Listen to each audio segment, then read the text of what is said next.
오늘부터 이제 신약 성경을 보는데 마태복음을 시작하려고 그래요.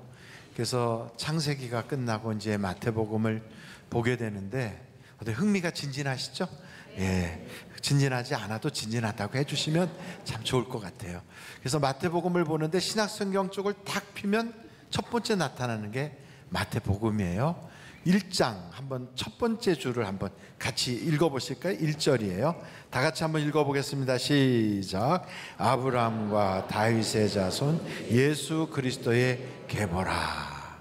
아브라함과 다윗의 자손 예수 그리스도의 계보라, 그렇게 나와 있어요. 그러니까 예수님에 대하여 설명하는데 그 앞에 두 분을 등장시켜요. 아브라함과 다윗. 그래서 저는 오늘 그 아브라함이라고 하는 분에 대한 것을 좀 여러분하고 같이 의견을 나누고 또 은혜를 나누려고 합니다. 아브라함을 잘 알면 예수님에 대하여 더 이해를 쉽게 할 수 있거든요.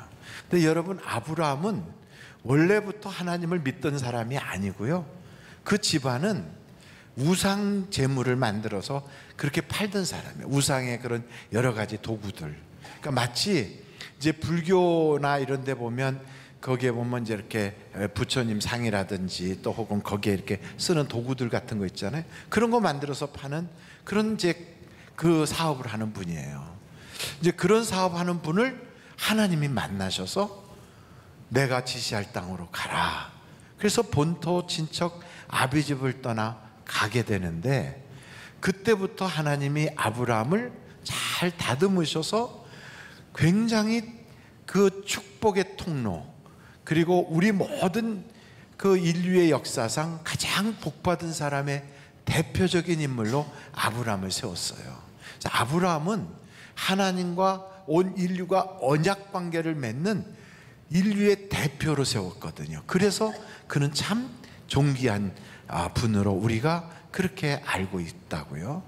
근데 그 아브라함이 그렇게 복을 받은 것은 그가 뭐 굉장히 뭐 똑똑하거나 무슨 특별한 일을 해서가 아니라 두 가지가 그에게 있었거든요. 그 첫째가 뭐냐면 예배를 잘 드렸어요. 뭘 잘했다고요? 예배. 두 번째는 하나님이 말씀하는 대로 그냥 아멘 아멘 하고 잘 따라갔어요.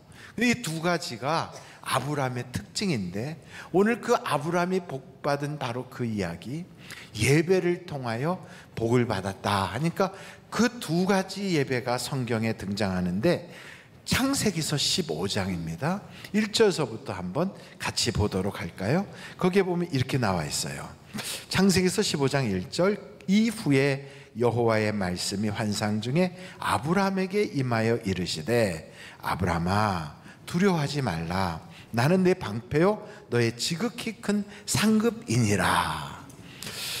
하나님께서 아브라함에게 내가 너의 상급이야 이렇게 말씀하시니까, 그 아브라함이 생각할 때, 아니 하나님이 상급이라고 하면 그러면 그동안 약속했던 자식은 안 주신다는 건가? 그동안에 복 주신다고 했던 그 모든 것은 다 그러면 그냥 없는 걸로 하시려고 하나? 이제 그래서 아주 그 마음에 그 여러 가지 의문점을 가지고 묻는 거예요. 사실은 약속하신 상속자도 안 주셨잖아요. 내가 노년이 이제 점점 되면 의지해야 될 자식이 있어야 될 텐데, 자식도 약속만 하고 안 주셨는데 어떻게 하실 겁니까? 하고 하나님께 여쭤본 거지요. 여러분, 우리도 예수를 믿다가 보면 기도하면 응답받습니다. 예배드리면 복받습니다. 교회에서 열심히 봉사하면 하나님이 우리에게 은혜 주십니다. 이렇게 그런 말씀을 쭉 듣고 시작했는데, 가도 은혜도 그렇고 응답도 없고 뭐 기도에 무슨 어떤 역사가 나타난다고 하는데, 그런 게 없으면 우리 마음속에 자꾸만 의구심이 생기고 또 신앙생활에 열의가 없어질 수가 있잖아요. 그 아브라함도 똑같았다고. 그래서 그 2절을 한번 보시면 아브라함이 이렇게 묻는 거지요. 아브라함이 이르되 주 여호와여 무엇을 내게 주시려 하나이까? 내게 뭐 주시려고 그래요? 나는 자식이 없사오니 나의 상속자는 다 이 다메섹 사람 엘리에셀이니이다. 그러니까 하나님이 안 주시니까 분명히 주신다고 했는데 안 주시니까 그냥 우리 집에서 키를 잘 키운 그 엘리에셀로 내가 상속자를 삼으려고 합니다. 그렇게 하는 거죠. 3절 계속 보면 아브라함이 또 이르되 주께서 내게 씨를 주지 아니하셨으니 내 집에서 길린 자가 내 상속자가 될 것이니이다. 그러니까 사실은 하나님한테 이렇게 우회로 돌아서 불만을 표출한 거예요. 안 주셔서 지금까지 뭐 주신다고 말만 하고 주신 거 없잖아요, 이렇게 한 거란 말이죠. 그러니까 하나님께 뭘 주실 거예요? 이렇게 물어본 거지요. 그랬더니 하나님이 거기에 이제 4절에 보니까 이렇게 말씀해요. 여호와의 말씀이 그에게 임하여 이르시되 그 사람이 내 상속자가 아니라 내 몸에서 날짜가 내 상속자가 되리라 하시고 그를 이끌고 밖으로 나가 이르시되 하늘을 우러러 뭇 별을 셀 수 있나 보라. 또 그에게 이르시되 내 자손이 이와 같으리라. 그러니까 아브라함 보고 나와서 하늘에 별을 보라는 거예요. 그렇게 별을 보니까 별이 그냥 밤하늘에 꽉 찬 거죠. 그러면서 하나님이 그 별과 같이 너희 자손이 많아질 거야. 근데 그거를 아브라함은 아멘 하고 믿은 거예요. 그 믿었더니 하나님이 그걸 의로 여기시더라는 거죠. 아직 자식도 안 주셨는데 하나님이 또 약속을 하시기를 뭐라고 약속하시냐면 그 다음 절 보세요. 7절이에요. 또 그에게 이르시되 나는 이 땅을 내게 주어 소유를 삼게 하려고 너를 갈대아인의 우르에서 이끌어낸 여호와니라. 그러니까 땅을 주시겠다는 거예요. 자식도 주신다고 하고 또 땅도 주신다는 거예요. 아직 그런데 자식을 안 주셨거든요. 그러니까 이제 아브라함이 묻는 거예요. 그러면 그 땅도 주신다는데 그 증거를 좀 주세요. 뭐 어음을 쓰든지 무슨 뭐 각서를 쓰시든지 하나님 뭔가 좀 주세요. 그렇게 요청한 거예요. 그러니까 하나님께서 거기에 보면 8절에 보세요. 그가 이르되 주 여호와여 내가 이 땅을 소유로 받을 것을 무엇으로 알리이까 이랬어요. 9절 하나님이 대답하시는 거예요. 9절 한번 다 같이 읽으실까요? 시작. 여호와께서 그에게 이르시되 나를 위하여 3년 된 암소와 3년 된 암염소와 3년 된 수양과 산비둘기와 집비둘기 새끼를 가져올지니라. 근데 왜 이런 짐승들을 가져오라고 그랬을까요? 뭐 하려고요? 제사하려고. 예배거든, 예배. 그러니까 하나님이 이런 건 왜 안 주셨어요? 왜 이거 언제 주실 거야? 하고 묻는 아브라함에게 하나님이 말씀하시는 건 예배를 드려라. 예배를. 그럼 예배를 드리면 바로 그때 하나님이 증거를 주시겠다는 거예요. 여러분, 예수님은 예배를 뭐라고 표현하냐면 요한복음 4장 보시면 23절에 이런 말씀이 있어요. 한번 요한복음 4장 23절을 같이 한번 읽어보실까요? 요한복음 4장 23절 시작. 아버지께 참되게 예배하는 자들은 영과 진리로 예배할 때가 오나니 곧 이때라. 아버지께서는 자기에게 이렇게 예배하는 자들을 찾으시느니라. 24절 시작. 하나님은 영이시니 예배하는 자가 영과 진리로 예배할지니라. 근데 여기서 영이라고 하니까 아주 신비한 거, 안 보이는 거, 어떤 그런 신비한 세계를 영적인 세계라고 그렇게 착각을 해요. 근데 절대로 그렇지 않습니다. 영적인 것은 현실적인 게 영적인 거예요. 우리가 살고 있는 그 모든 직장 생활, 또 사업하는 것, 가정에 가사 노동하는 것, 학교 공부하는 것, 이 모든 게 다 사실은 영적인 거예요. 근데 그것은 세속적인 것으로 여기고 영적인 것은 교회 생활, 기도하는 것, 전도하는 것, 이것만 영적인 줄 알아요. 그래서 우리의 마음속에 이분법적으로 이렇게 그냥 뚝 잘라가지고 교회에서 하는 거는 영적인 거, 그리고 세상에 나가서 하는 건 세속적인 거, 이렇게 생각하는데 그렇지 않아요. 하나님께서는 이 모든 것을 다 영적인 것으로 우리에게 말씀하시면서 그거를 이렇게 살펴보고 계시다고요.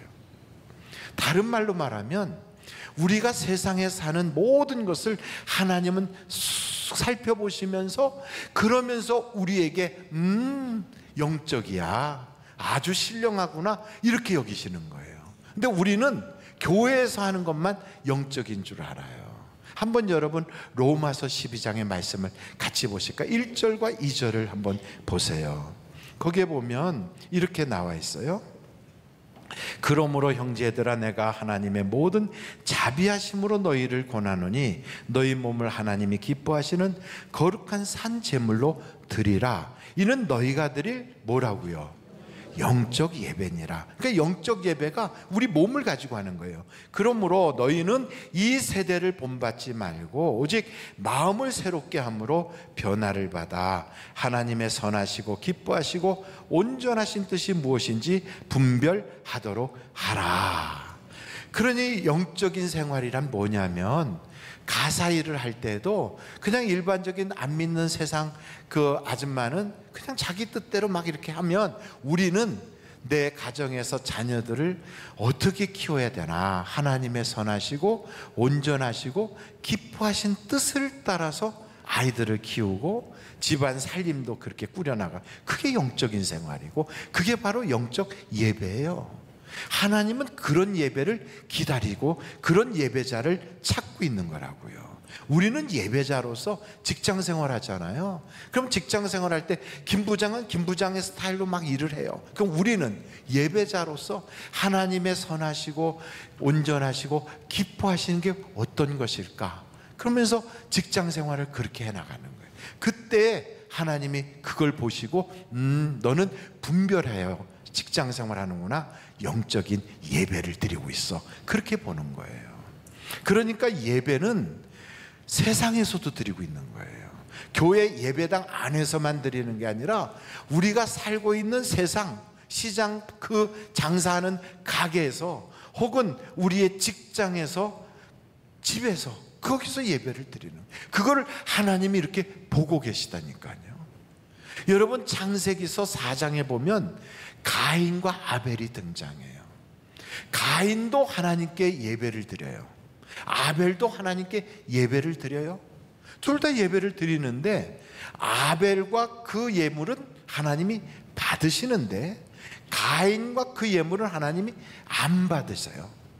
왜 그러는가 하고 봤더니, 여러분 창세기서 4장 한번 찾아보세요. 거기에 3절서부터 보면 이렇게 나와 있어요. 세월이 지난 후에 가인은 땅의 소산으로 제물을 삼아 여호와께 드렸고, 아벨은 자기도 양의 첫 새끼와 그 기름으로 드렸더니 여호와께서 아벨과 그의 제물은 받으셨으나 가인과 그 제물은 받지 아니하신지라. 그랬더니 가인이 몹시 분하여 안색이 변했다는 거예요. 여러분, 김 집사의 기도는 하나님이 받으셔서 응답 주시는데, 나도 똑같이 기도했는데 내 기도는 응답을 안 주셔요. 그럼 기분이 나빠요, 좋아요? 아무 생각 없으세요? 기분이 나쁘잖아요. 왜 하나님 김 집사 기도는 듣고 내 기도는 왜 안 들어주세요? 왜 김 집사가 드리는 예배는 하나님이 받으시고 내가 드리는 예배는 왜 안 받으시는 거예요? 하고 속상하단 말이죠. 그런데 하나님이 뭐라고 말씀하시냐면, 거기 그 다음 절을 보세요. 6절에 여호와께서 가인에게 이르시되 내가 분하여 함은 어찌 됨이며 안색이 변함은 어찌 됨이냐. 이유가 있어요. 왜 하나님이 안 받으시는지.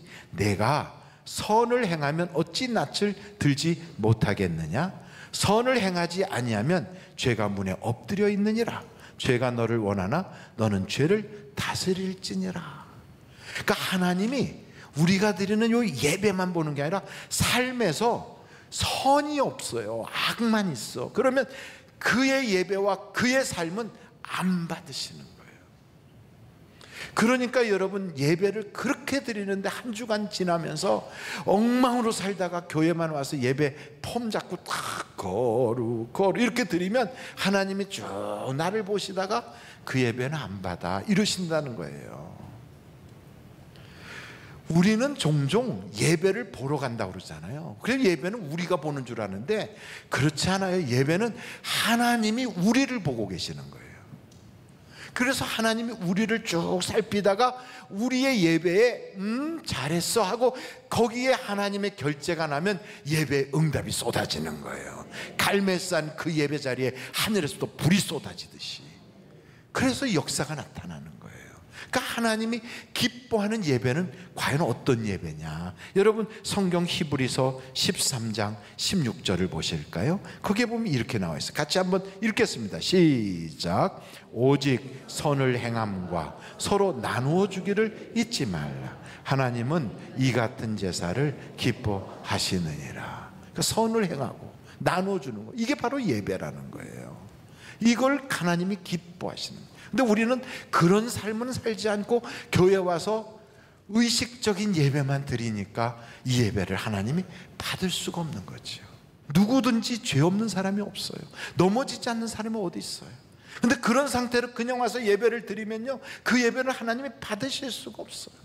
그래서 우리가 예배당 들어오면 만날 사람도 있고 할 얘기도 있고 봐야 될 것도 있고 여러 가지 있지만, 그러나 좀 일찍 와갖고 주님 앞에 참회 기도하면서 예수의 피로 나를 싹 씻고 나서 그러면서 내 깨끗한 마음으로 하나님 오늘 여기에 은혜를 담아주세요 하면 하나님의 역사가 확 불같이 임할 줄로 믿습니다. 그러니까 이제야 내가 나를 경외하는 줄 아노라 하는 것처럼 내가 주님 앞에 깨끗한 모습으로 이렇게 주님께 섰을 때 내 모습까지는 부끄러우니까 예수의 피가 필요해요. 한 주간 살아갈 때 여러분 내 힘 가지고 살 수 있어요? 못 살아요. 그러니까 성령의 인도하심이 필요하거든요. 뿐만 아니고요, 기도도 그래요. 기도도 우리가 하잖아요. 구하라, 찾으라, 문을 두드리라 막 이렇게 하잖아요. 근데 기도에 응답받는 방법도요, 성경에 딱 나와 있는데도 우리가 그거는 덮어놓고 다른 것만 자꾸 하더라고요. 여러분 성경 구절 하나를 좀 같이 보면 좋겠는데, 마태복음 7장 7절이에요. 구하라 그리하면 너희에게 주실 것이요, 찾으라 그리하면 찾아낼 것이요, 문을 두드리라 그리하면 너희에게 열릴 것이니 구하는 이마다 어떻게 돼요? 찾는 이는, 두드리는 이에게는 열릴 것이니라. 그러니까 문이 닫혔다 늦었다 하도 문을 두드리듯이 끝까지 기도하는 거죠. 그 다음에 보세요. 너희 중에 누가 아들이 떡을 달라 하는데 돌을 주며 생선을 달라 하는데 뱀을 줄 사람이 있겠느냐? 너희가 악한 자라도 좋은 것으로 자식에게 줄 줄 알거든 하물며 하늘에 계신 너희 아버지께서 구하는 자에게 좋은 것으로 주시지 않겠느냐? 여기까지만 읽어요. 여기까지만. 그리고 기도하면 응답받습니다 이러고 말아요. 근데 실제로 기도를 하는데 어떻게 해야 응답받느냐, 요게요 그 다음에 12절에 나와요. 그 12절에 한번 여러분 보세요. 그러므로 라고 하는 건 결론적이거든. 이런 기도에 대한 이야기가 있어서, 그러므로 무엇이든지 남에게 대접을 받고자 하는 대로 너희도 남을 대접하라. 이것이 율법이요 선지자니라 그랬어요. 그러니까 내가 받고 싶은 거를, 하나님이 내게 응답 주시길 원하는 것을 내가 베푸는 거예요. 베푸는 거예요. 그럼 하나님이 나에게 갚아주시는 거예요. 갚아주셔요. 이거는 하지 않으면서 주실 걸 믿습니다 이러고 앉아있으니까 자꾸 미루어지는 거예요. 그러니까 여러분 우리가 기도의 응답 받으려면 받고 싶은 걸 내가 먼저 심어야 되는 거구나, 이게 나와요. 그래서 여러분 이 비슷한 이야기가 성경의 누가복음에도 나와 있거든요. 누가복음을 우리 한번 같이 보실 텐데, 누가복음 6장 31절을 보세요. 거기에 보면 이렇게 나와 있어요. 남에게 대접을 받고자 하는 대로 너희도 남을 대접하라. 그러면서 그 앞부분부터 뒤에까지 쭉 보면 이렇게 이런 상황에도 이렇게 살아야지 하나님이 응답 주신다는 얘기예요. 거기에 제가 27절부터 보면, 그러나 너희 듣는 자에게 내가 이르노니 너희 원수를 사랑하며 너희를 미워하는 자를 선대하며 너희를 저주하는 자를 위하여 축복하며 너희를 모욕하는 자를 위하여 기도하라. 너희 입뺨을 치는 자에게 젖뺨도 돌려대며 내 겉옷을 빼앗는 자에게 속옷도 거절하지 말라. 이거 가능해요? 가능하지 않아요? 아무 생각 없으세요? 저는 불가능하다고 봐요. 잘 안 돼요. 내 빤스 달라 그러면 빤스 벗어줄까? 속옷도 달라 그러면. 근데 여러분 이쪽 뺨 때릴 때 이쪽 뺨도 돌려대요. 쉽지 않거든요. 부부간에도 자존심 때문에 싸우다가 막 칼부림도 나는, 불도 지르고 막 이런 부부도 있다는데, 세상에 그거 뭐 부부 싸움 이기면은 멸류관 받는 것도 아닌데 그러잖아요. 자존심 때문에. 그래서 여러분, 세상을 이렇게 사는데 성경을 보니까 그렇게 하지 말고 그냥 다 속없이 살라는 거예요. 그게 계속 한번 볼까요? 거기에 또 뭐라고 나와 있냐면, 내게 구하는 자에게 주며 내 것을 가져가는 자에게 다시 달라 하지 말며 남에게 대접을 받고자 하는 대로 너희도 남을 대접하라. 너희가 만일 너희를 사랑하는 자만을 사랑하면 칭찬받을 것이 무엇이냐? 죄인들도 사랑하는 자는 사랑하느니라. 너희가 만일 선대하는 자만을 선대하면 칭찬받을 것이 무엇이냐? 죄인들도 이렇게 하느니라. 너희가 받기를 바라고 사람들에게 구워주면 칭찬받을 것이 무엇이냐? 죄인들도 그만큼 받고자 하여 죄인에게 구워주느니라. 오직 너희는 원수를 사랑하고 선대하며 아무것도 바라지 말고 구워주라. 그리하면 너희 상이 클 것이요 또 지극히 높으신 이의 아들이 되리니 그는 은혜를 모르는 자와 악한 자에게도 인자하시느니라. 너희 아버지의 자비로우신 같이 너희도 자비로운 자가 되라. 비판하지 말라. 그리하면 너희가 비판을 받지 않을 것이요 정죄하지 말라. 그리하면 너희가 정죄를 받지 않을 것이요 용서하라. 그리하면 너희가 용서를 받을 것이요. 그래서 제가 이 성경을 쭉 읽으면서 제 마음속에 딱 결심한 게, 이렇게 복잡한 긴 이야기가 다 있지만 이걸 딱 한 줄로 줄이면 속없이 살아라. 이게 속없이. 그냥 속에 아무것도 없다, 나 죽었네 하고 그렇게 살라는 거예요. 그러면 38절 보세요. 거기에 이렇게 나와 있어요. 다 같이 한번 읽어보실까요? 시작. 주라. 그리하면 너희에게 줄 것이니 곧 후히 되어 누르고 흔들어 넘치도록 하여 너희에게 안겨주리라. 너희가 헤아리는 그 헤아림으로 너희도 헤아림을 도로 받을 것이니라. 그러니까 기도에 응답 받으려면 주라는 거예요. 그러면 속없이 살면서 주래요. 그러면 하나님 응답을 주신대. 이게 바로 예배 생활이라는 거예요. 이 세상에 사는데 그냥 나 죽었다 하고 사는 거예요. 제가 보니까 제가 자존심이 살아있고 제가 아직도 살아있어서 이 속에서 꿈틀꿈틀하는 게 있으니까 그런 생각이 들어가지고 부화가 나고 뚜껑이 열리고 그러더라고요. 근데 성경은 나보고 십자가에 너를 못 박으라는 거예요. 내가 죽어야 된다. 그리고 내 안에 그리스도가 살면 이런 모든 일이 싹 없어지는 거예요. 이건 내 힘으로 안 돼. 그래서 여러분, 정말 예배의 성공자가 되려면 육신의 힘으로는 안 돼요. 성령이 도와주셔야 돼요. 그래서 오늘도 우리가 결심해야 돼요. 하나님, 내 마음대로 살지 않게 하시고 성령으로 살게 하여 주시옵소서. 성령 충만 받으라고 하는 이유가 다 있던 거예요. 그러면서 하나님께서 자꾸 내가 기도응답 받고 싶은 걸 뿌리면 주는 거예요. 내가 악을 뿌리면 악도 그냥 엄청나게 싸서 주시고, 좋은 것을 뿌리면 좋은 것을 엄청나게 싸서 주신다는 거예요. 기도의 응답도 똑같아요. 저는 우리 하늘비전교회 성도들이 이와 같이 예배의 성공자가 되시기를 간절히 바랍니다. 마지막으로 한 두 절 정도 보고 마치도록 할 텐데요. 이사야서 66장 23절을 한번 보실까요? 여호와가 말하노라. 매월 초하루와 매 안식일에 모든 혈육이 내 앞에 나와 예배하리라. 하나님은 주님 앞에 나와서 예배하기를 원하세요. 언제요? 초하루와 그리고 안식일에. 그러니까 주일 예배와 월상 예배를 주님 앞에 나와서 드리라는 거예요. 이게 하나님의 말씀이거든요. 그런데 여기 성경을 또 보니까 이렇게 말씀하고 있어요. 여러분, 요한복음 6장 65절인데요.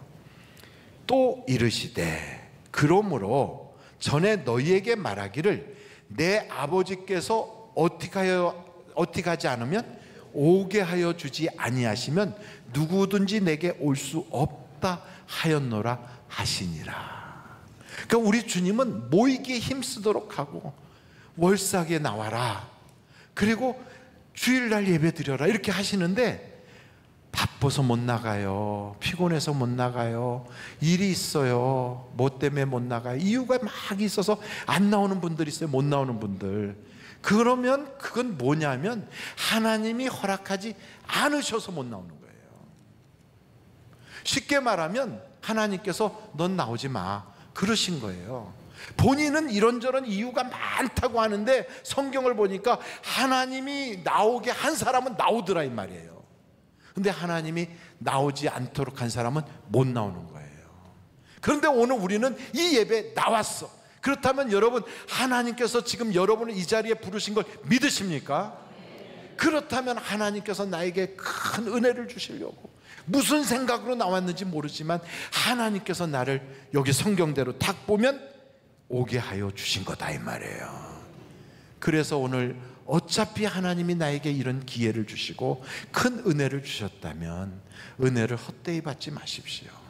그래서 이 은혜를 아브라함이 복의 근원이 된 것처럼 나라고 하는 사람이 하나님께 보일 수 있는 예배, 하나님이 인정하는 선한 기뻐하시는 예배를 드림으로 아브라함처럼 나도 내 가정의 복의 근원이 되고 나 때문에 주변 사람이 덩달아 다 기뻐할 수 있는 축복의 통로가 다 되시기를 예수님의 이름으로 축원합니다.